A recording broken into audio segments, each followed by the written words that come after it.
Space research organisation ISRO എന്നറിയപ്പെടുന്ന department of സ്പേസിന്റെ ഈ ഓർഗനൈസേഷനുകൾ എഞ്ചിനീയേഴ്സിന്റെ വേക്കൻസിക്കുള്ള നോട്ടിഫിക്കേഷൻ പുറത്തിറങ്ങിയിട്ടുണ്ട്.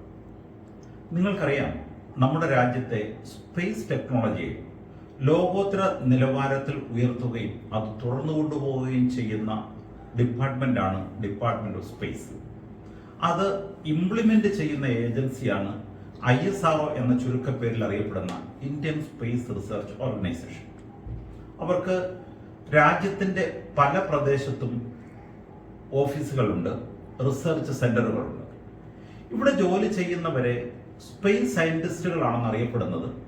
സയന്റിസ്റ്റുകൾ എന്ന ഡെസിഗ്നേഷനാണ് അവർക്ക് കൊടുക്കുന്നത്.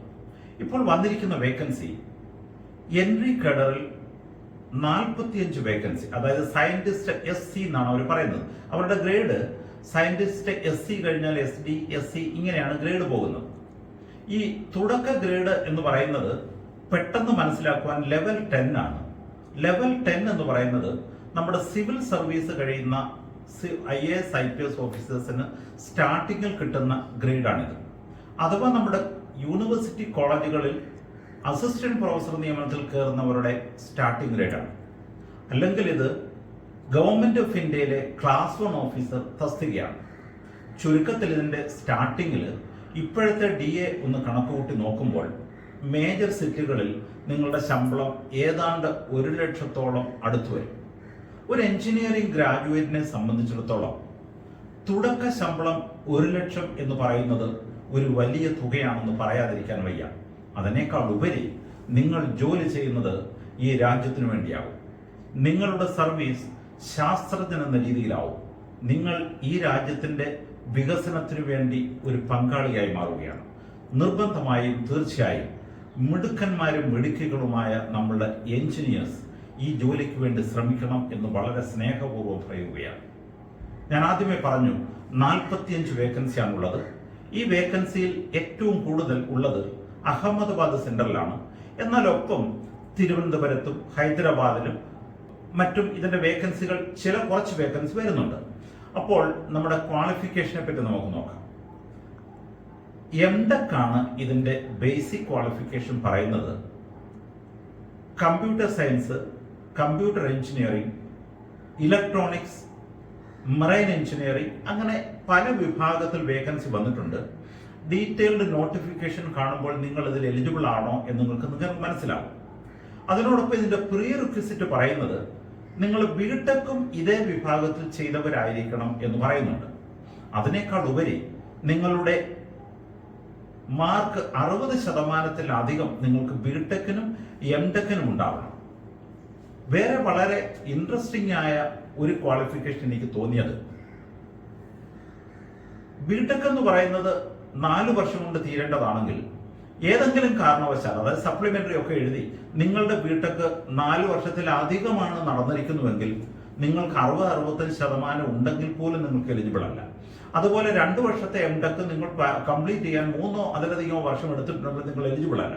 ചുരുക്കത്തിൽ ഈ ക്വാളിഫിക്കേഷൻ ഇത്ര സ്ട്രിക്റ്റ് ആകുന്നതിന്റെ കാരണം ഈ ഫീൽഡിൽ നിന്നും ഏറ്റവും മിടുക്കന്മാരെയും മിടുക്കുകളെയും ഗവൺമെന്റ് ഓഫ് ഇന്ത്യക്ക് കിട്ടണമെന്നുള്ള ആഗ്രഹം കൊണ്ട്. കാരണം നിങ്ങൾ ഏൽക്കുന്ന ദൗത്യം അത്രയും പ്രധാനപ്പെട്ടതാണ്, നിങ്ങൾ ഏൽക്കുന്ന ഉത്തരവാദിത്വം അത്രയും പ്രധാനപ്പെട്ടതായതുകൊണ്ടാണ് ഇതുള്ളത്. അതുകൊണ്ട് വളരെ സ്നേഹപൂർവ്വം, വളരെ ഉന്നത നിലവാരത്തിൽ വിദ്യാഭ്യാസം പുലർത്തുന്ന കുട്ടികളോട് പറയുവാനുള്ളത്, നിർബന്ധമായും നിങ്ങൾ ഇതിന് അപ്ലൈ ചെയ്തിരിക്കണം.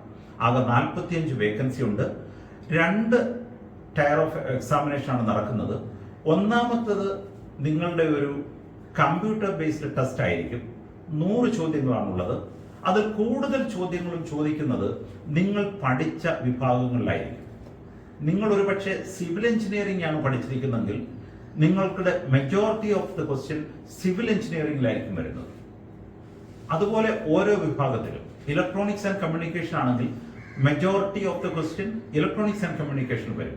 സാധാരണ എഴുത്തു പരീക്ഷയിൽ വരുന്ന ഈ കമ്പ്യൂട്ടർ ബേസ്ഡ് ടെസ്റ്റുകളിൽ ഗവൺമെന്റ് സർവീസിലേക്ക് വരുമ്പോൾ വരുന്നത് ന്യൂമറിക്കൽ അനാലിസിസും റീസണിങ്ങും ജനറൽ അവയർനെസ്സും ഒക്കെ വരും. ഇവിടെ അതിനേക്കാളൊക്കെ ഉപരി നിങ്ങൾ പഠിച്ച വിഷയങ്ങളിൽ നിങ്ങൾക്കുള്ള ഗ്രാഹ്യം അറിയുന്നതിന് വേണ്ടി തന്നെയാണ്. അതുകൊണ്ട് എപ്പോഴും മിടുക്കന്മാർക്കും മിടുക്കുകൾക്കും ഇതൊരു വലിയ അവസരമാണെന്ന് ഞാൻ കാണുന്നു.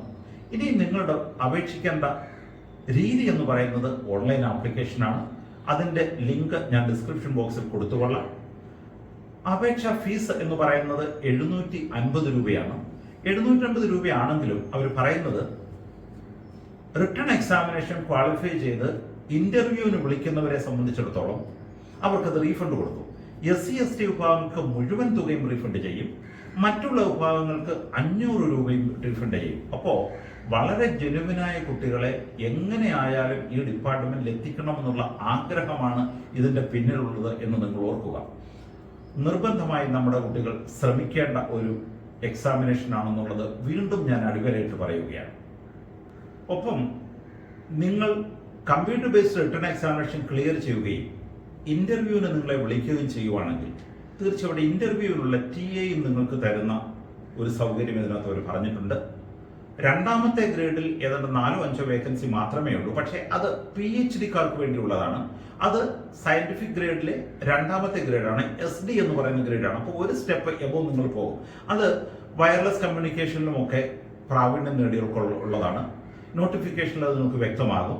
പക്ഷേ PhD നേടി നല്ലൊരു നിലയിലുള്ള സർക്കാർ ഉദ്യോഗം വേണമെന്ന് ആഗ്രഹിക്കുന്നവരെ സംബന്ധിച്ചിടത്തോളം വലിയ നല്ല ഓപ്പണിംഗ് ആണ്. അതുകൊണ്ട് നമ്മളുടെ എഞ്ചിനീയറിംഗ് വിഭാഗത്തിൽ മിടുക്കന്മാരും മിടുക്കികളുമായവർ നിർബന്ധമായും ഇതിന് അപ്ലൈ ചെയ്യുക.